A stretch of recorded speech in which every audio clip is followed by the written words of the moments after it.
ভিতরে? আর আপনারা কারা? আপনারা এভাবে কিছু বলা না কও না হুট করে অফিসের ভিতরে ঢুকে আসলেন? ছেলে ঢাকার শহরে বড় একজন বিজনেসম্যান। ছেলের জন্য গ্রাম থেকে তরমুজ এবং লিচু নিয়ে আসলো মা। মায়ের দেওয়া সেই তরমুজ এবং লিচু সেটা কি ছেলে আদৌ গ্রহণ করলো তা জানতে সম্পূর্ণ ভিডিওতে চোখ রাখুন। আরে আমি তো আমার পোলার কাছে আইছি, রাকিব আমার পোলা। খালাম্মা, আপনার কি মাথা ঠিক আছে? আপনি যার কথা বলছেন এই অফিসটা তার, আর আপনি তো গ্রাম থেকে আসছেন, আর আপনার পোশাক আশাকের কি হাল? রাকিব স্যার আপনার সন্তান হয় কিভাবে? হ মা, আমি হাসা কইতাছি, রাকিব আমার সন্তান, আমার পেটে ওরে রাখছি। দেখুন খালাম্মা, এই অফিসে ভুল তথ্য দিলে হবে না, আপনাকে সঠিকটা দিতে হবে। আপনার কাছে কি কোনো প্রমাণ আছে? হ মা, আমার কাছে প্রমাণ আছে, তুমি দেখবা। দত্ত লিচুটা এই যে দেখো, আমার পোলা। আরে এটা তো রাকিব স্যারের ছবি, আর ছবিটা দেখে তো মনে হচ্ছে এটা অনেক পুরানো। আপনার কাছে যখন আছে আপনি মনে হয় সঠিক কথাই বলছেন। হ মা, এই তো তুমি বুঝতে পারছো, তুমি আসলে অনেক ভালো।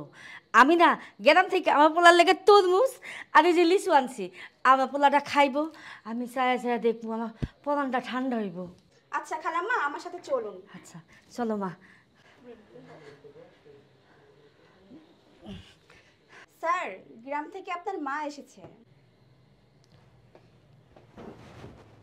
কি বলছেন? আমার মা? উনি আমার মা না। কি ব্যাপার, আপনার মাথা ঠিক আছে? আপনি কি বলছেন? স্যার, আমি কি করে বলবো বলেন? তাছাড়া উনি তো বললো যে উনি আপনার মা হন। হঠাৎ করে কেউ এসে বলবে আমার মা আর কেউ বলবে আমার বাপ, তাহলে কি আপনি নিয়ে আসবেন? আমার পারমিশনের আপনার কোনো প্রয়োজন নেই? আপনি বুঝেন না? এতটুকু সেন্স নেই আপনার? স্যার, আপনার হয়তো বা কোথাও একটা ভুল হচ্ছে। তাছাড়া আমি এই খালাম্মার সাথে আপনার একটা ছবি দেখেছি, তো আমার মনে হলো যে ওটা আপনি এবং এটা আপনারই মা, এজন্য তো আপনার কাছে নিয়ে আসলাম। আরে স্টুপিড কোথাকার, তোমার কি সেন্স নেই? বুঝো না? এখনকার যুগে তো এডিট করে ছবিটা চেঞ্জ করা যায়। উনিও তো তাই করে নিয়ে আসছে, তুমি বুঝবো না এটা? হ্যাঁ বাবা, তুই এটা কি কইলি? তুই তোর মারে চিনতে পারতেছস না? আমি তোর মা, তুই আমাদের অস্বীকার করতেছস? আমি কারে আমি কারে এই পেটে ধরছিলাম এত কষ্ট কইরা, আমি নিজে না খাইয়া মানুষের বাড়িতে কাজ কইরা মানুষের দুয়ারে দুয়ারে খাবার চাইছি, সেই খাবার আইনা তোর মুখে তুলে দিছি, কিন্তু আমি খাই না। আমি খিদা পেটে ঘুমাই গেছি গা, তখন বুঝতে দেই নাই আমি মাথার ঘাম পায়ে ফেলাইয়া তোরে মানুষ করছি। কিন্তু তুই যে এমন অমানুষ হবি আমি কোনোদিন ভাবি নাই। আল্লাহ, আমারে কোন জায়গায় আইনা ফেলাইছো? আমার সন্তান আমারই চিনে না। বাজান, তুই অনেক বড় হয়েছস জানি, মার অভিশাপ লাগে, কিন্তু আমি তোর অভিশাপ দিতেছি না।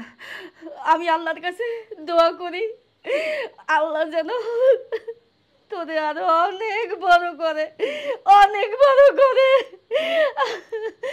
আমার আর পরিচয় দেওয়া লাগবে না বাবা, আর পরিচয় দিস না। আমি আমি আজকে চলে যাবো, আমার এই মাইয়ারে নিয়ে আমি চলে যাবো। আমি কাজ কইরা আমার মাইয়ারে পালতে পারবো, ওরে খাওয়াইতে পারবো। আগে যেমনি মানুষের বাড়িতে কাম করছি অমনি কাম করবো, লাগবো না আবার এমন বলা লাগবো না। চল মা, আমরা চলে যাই, আমরা এই ঢাকা শহরে আর কোনোদিন নামবো না, আমরা গ্রামে ফিরে যাই। চল মা, আমরা এদিকে থাকুম না। দাঁড়ান খালাম্মা, যাবেন না। স্যার, কিছু কথা বলি আপনাকে। একটা মা কখনো মিথ্যা পরিচয়ে সন্তানের কাছে আসে না। তাছাড়া তার চোখের পানি কখনো মিথ্যা হতে পারে না। সে নিশ্চয়ই সত্য কথা বলছে। স্যার, এই পৃথিবীতে সবচাইতে বড় হচ্ছে তার মা, কিন্তু আমি জানি না আপনি কেন তার সাথে এইভাবে ব্যবহারটা করলেন। স্যার, একজন মায়ের চোখের পানি কখনো মিথ্যা হতে পারে না। তাছাড়া তার চোখের পানি প্রমাণ করে দেয় আপনি তার সন্তান। তাছাড়া আপনার নীরবতাই এখন বলে দিচ্ছে উনি আপনার মা। না মা, যে বলে আমারে অস্বীকার করছে, আমি আর চাই না ওই নতুন করে আমারে স্বীকার করুক। আমি চলে যাই, আমার গ্রামই ভালা, আমার মাইয়েরা নিয়ে আমি ওখানে থাকুক। দেখুন মিস অন্তরা, আমি আপনাকে বলেছি উনি আমার মা না, তাহলে আপনি মেনে নিচ্ছেন না কেন? বাহ স্যার বাহ, এত কিছু প্রমাণ পাওয়ার পর আপনি কিভাবে অস্বীকার করেন? তাছাড়া আপনার চোখ বলছে ওটা আপনার মা, আপনার মুখ বলছে ওটা আপনার মা, আপনার কপাল বলছে ওটা আপনার মা। স্যার, তারপরেও আপনি কিভাবে অস্বীকার করেন? স্যার, আপনার কি মনে হয় আমি কি অনেক সুখী আছি? না স্যার, না, আমি সুখী নেই। আপনি কি জানেন আপনার এই অফিসে জব করে আমি যে কয় টাকা স্যালারি পাই মাত্র 15,000 টাকা, তার মধ্যে 10,000 টাকা আমার মায়ের চিকিৎসার জন্য চলে যায়। স্যার, আপনি কি জানেন আমার মা প্যারালাইজ হয়ে পড়ে আছে 6 মাস যাবত, তবু আমি আমার মায়ের উপরে একটু রাগ হই না। এই অফিস করে বাসায় যে সমস্ত কাজ আমার করতে হয়, আমার মায়ের প্রস্রাব পায়খানা যা যা করে সব কিছু, তারপরে সংসার চালাতে হয়, রান্না করতে হয়, সব কিছু। কই স্যার, তবুও তো আমি আমার মাকে অস্বীকার করি না। কিন্তু আমি আপনাকে দেখে অবাক হয়ে যাচ্ছি স্যার। আপনার চোখের সামনে আপনার মা কিভাবে কান্না করতেছে, তবু আপনার একটু আপনার মায়ের জন্য একটু কষ্ট হচ্ছে না? এত কিছুর পরেও আমি নিজেকে অনেক সুখী মনে করি স্যার। কিন্তু স্যার, আপনি এত কিছু পেও, টাকা পয়সা সব কিছু পেও, আপনি কিন্তু মানুষ হতে পারলেন না স্যার। মানুষ রূপে আপনি একটা জানোয়ার হয়েছেন। আর তাছাড়া আমার কাছে আমার মা হচ্ছে আমার জান্নাত। স্যার, আমি আর আপনার অফিসে চাকরি করব না, আমি এখনই এখান থেকে চলে যাব। আর যে সন্তান তার মাকে সম্মান করতে পারে না, অস্বীকার করে, সেই অফিসে আমি জব করব না। আপনার মায়েদের তাড়িয়ে দিলেন না, আমি আপনার মায়েদের সাথে চলে যাব। খালাম্মা, আপনি আজ থেকে আমার বাসায় থাকবেন।